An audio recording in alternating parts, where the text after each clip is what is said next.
बच्चों, मैं Ragini Singh शिवव्रत Singh children academy से आपके हिंदी अध्यापिका आज की इस कक्षा में पुनः आपका स्वागत करती हूँ। जैसा कि बच्चों इस समय हम अपनी परीक्षा की तैयारी कर रहे हैं और तैयारी के इस क्रम में हम वार्षिक परीक्षा में आने वाले पाठों को दोहरा रहे हैं। जैसा कि बच्चों हिंदी व्याकरण की किताब से हमने सारे पाठों को पढ़ लिया है जो हमारे परीक्षा में आने वाले हैं, लेकिन एक पाठ अभी भी रह गया है जो है आप लोगों का पाठ 23 अपठित गद्यांश एवं पद्यांश। तो आज की हमारी इस कक्षा का शीर्षक होगा अपठित गद्यांश एवं पद्यांश। हम जानेंगे कि ये अपठित गद्यांश और पद्यांश होता क्या है। तो सबसे पहले हम पाठ का नाम लिखेंगे।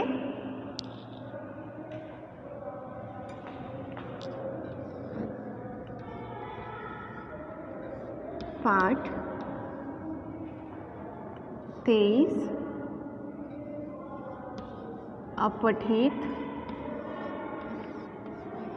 अपठित गद्यांश और पद्यांश। गद्यांश और पद्यांश।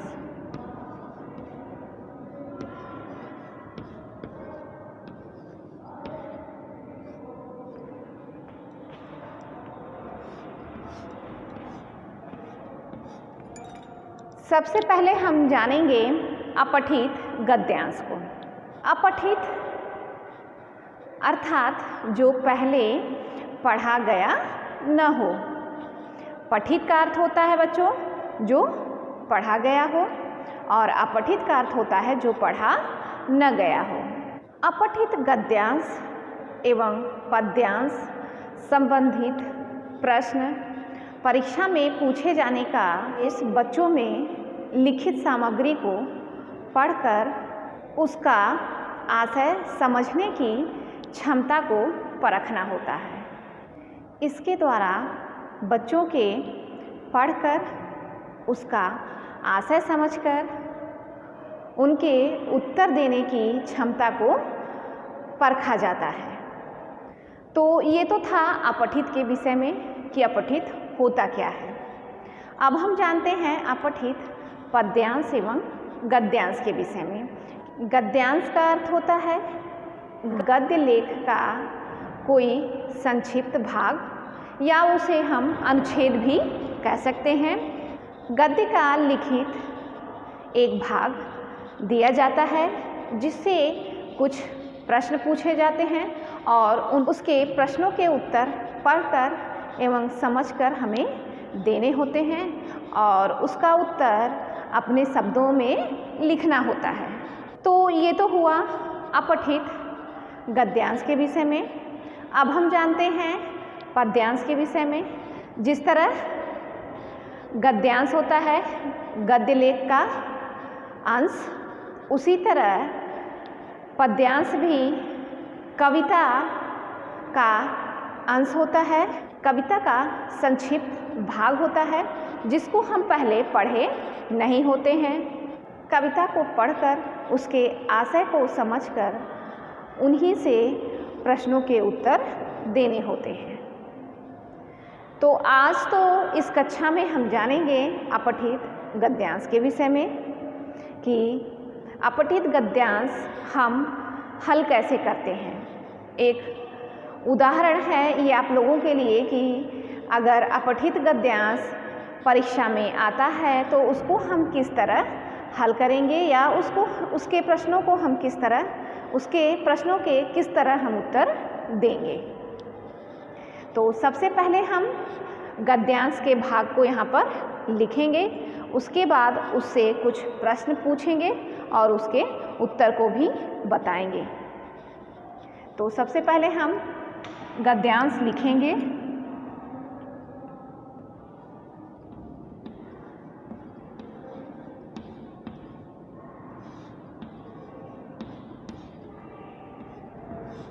गद्यांश होगा जिसको हम पहले पढ़े नहीं होंगे। गद्यांश शुरू करेंगे हम। जीवन की सबसे प्यारी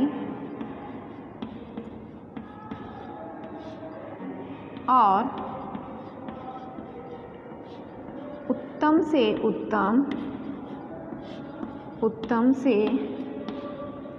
उत्तम वस्तु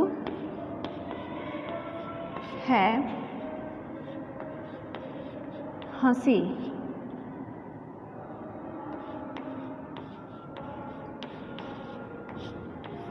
हंसी हंसी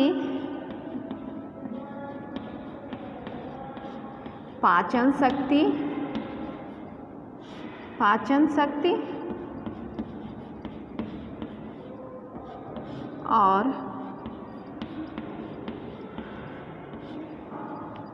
रक्त को बढ़ाती है।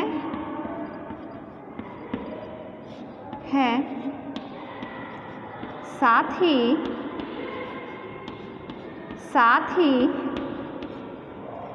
अधिक पसीना लाती है। हंसी एक शक्तिशाली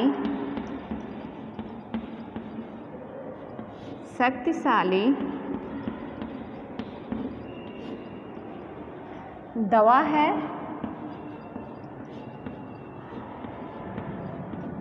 जो स्वभाव को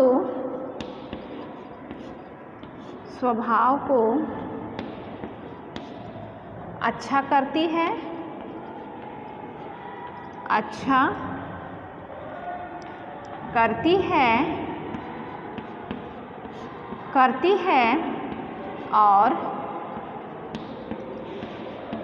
बुद्धि को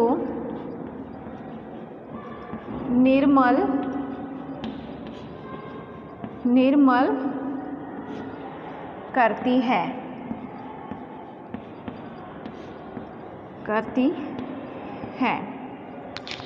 ये था गद्यांश। जीवन की सबसे प्यारी और उत्तम से उत्तम वस्तु है हंसी।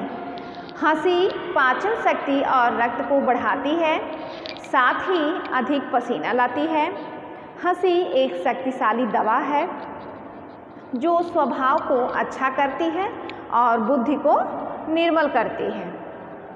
अब इससे हम कुछ प्रश्न पूछेंगे और उसके उत्तर को जानेंगे।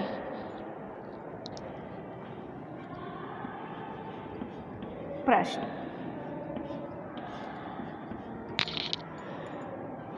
इस गद्यांश से पहला प्रश्न हम लेंगे। जीवन की सबसे प्यारी वस्तु क्या है? इस गद्यांश से प्रश्न बना कि जीवन की सबसे प्यारी वस्तु क्या है? उत्तर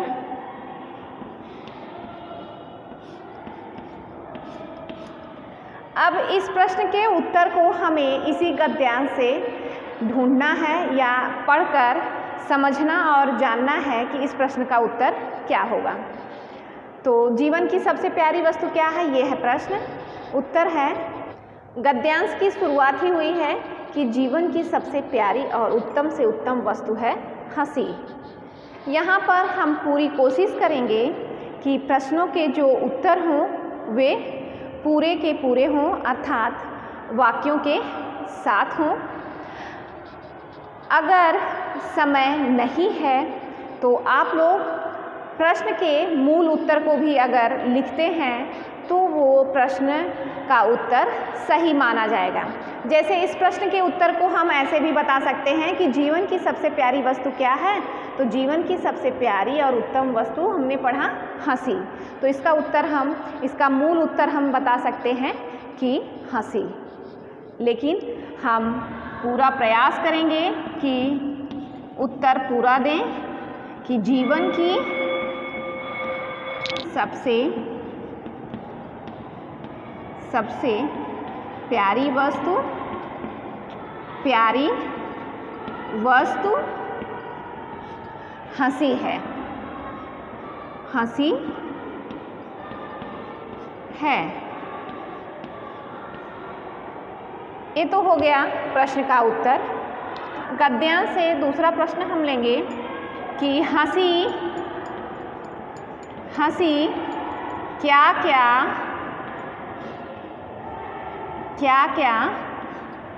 बढ़ाती है? हंसी क्या बढ़ाती है? तो सबसे पहले हम गद्य को पढ़ेंगे, उसके बाद इस प्रश्न के उत्तर को जानेंगे। जीवन की सबसे प्यारी और उत्तम से उत्तम वस्तु है हंसी। हंसी पाचन शक्ति और रक्त को बढ़ाती है। प्रश्न पूछा गया कि हंसी क्या बढ़ाती है? तो हंसी अगर मूल उत्तर हम देंगे तो लिखेंगे पाचन शक्ति और रक्त, और पूरा उत्तर हम देंगे तो लिखेंगे हंसी पाचन शक्ति और रक्त को बढ़ाती है। इसी तरह हम इस गद्यांश से कुछ और प्रश्नों को लेंगे और उसके उत्तर को जानेंगे। प्रश्न हम लेंगे, हंसी अपने साथ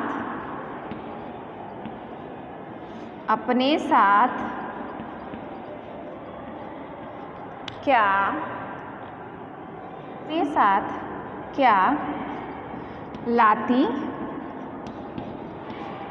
है? हंसी अपने साथ क्या लाती है? हमने यहाँ तक पढ़ा कि रक्त को बढ़ाती है, साथ ही अधिक पसीना लाती है। हंसी अपने साथ क्या लाती है? अधिक पसीना लाती है। तो मूल उत्तर होगा अधिक पसीना, और इसका पूरा उत्तर हम लिखेंगे तो हंसी अपने साथ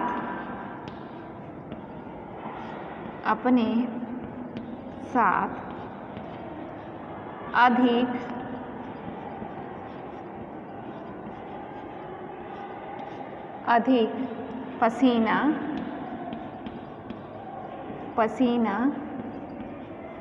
लाती है। अगला प्रश्न हम लेंगे,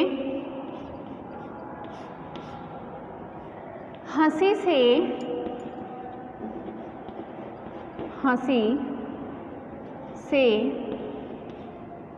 हमारी बुद्धि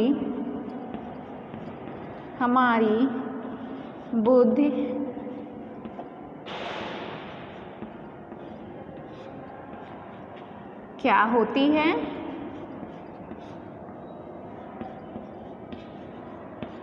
क्या होती है?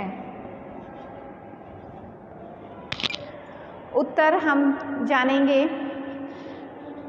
हंसी एक शक्तिशाली दवा है जो स्वभाव को अच्छा करती है और बुद्धि को निर्मल करती है। तो हंसी से हमारी बुद्धि क्या होती है? निर्मल होती है। हंसी से हमारी बुद्धि क्या होती है? निर्मल होती है। मूल उत्तर निर्मल, और हम इसका उत्तर देंगे हंसी से हमारी बुद्धि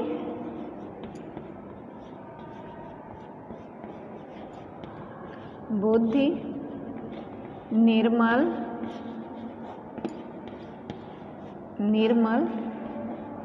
होती है। इसी तरह हम इस गद्यांश से एक दो प्रश्न और भी जानेंगे। जैसे प्रश्न हम लेंगे, हंसी कैसी दवा है? कैसी दवा है? उत्तर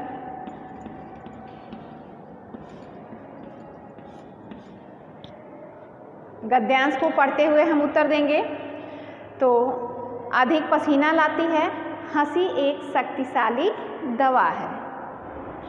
मूल उत्तर होगा शक्तिशाली, और पूरा उत्तर हम लिखेंगे तो हंसी एक शक्तिशाली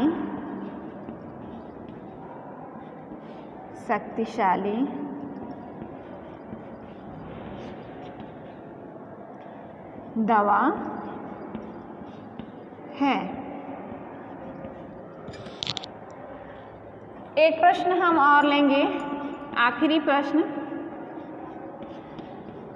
हंसी हमारे स्वभाव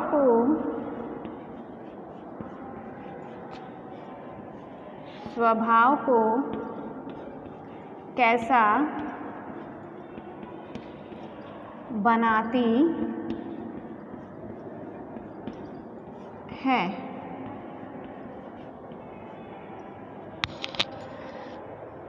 उत्तर होगा हंसी एक शक्तिशाली दवा है जो स्वभाव को कैसा बनाती है? अच्छा करती है और बुद्धि को निर्मल करती है। तो मूल उत्तर होगा अच्छा, और पूरा उत्तर हम लिखेंगे तो हंसी हमारे स्वभाव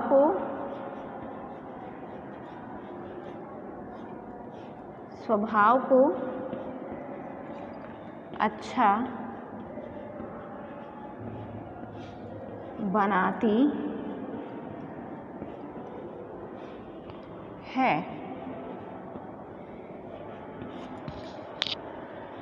तो बच्चों, ये था अपठित गद्यांश। एक नमूना था, एक पैटर्न था आप लोगों को यह जानने के लिए कि अपठित गद्यांश होता क्या है और उसको हम हल कैसे करते हैं या उसके उत्तर को हम कैसे जानते हैं। तो सबसे पहले हम गद्यांश पढ़ते हैं, फिर उसके बाद उसके उत्तर को देते हैं। तो मुझे उम्मीद है बच्चों आप लोगों को अपठित गद्यांश समझ में आया होगा और इसी के आधार पर आप लोग अपठित गद्यांश के पूछे हुए प्रश्नों के उत्तर देंगे। तो आज की कक्षा यहीं पर समाप्त होती है। धन्यवाद।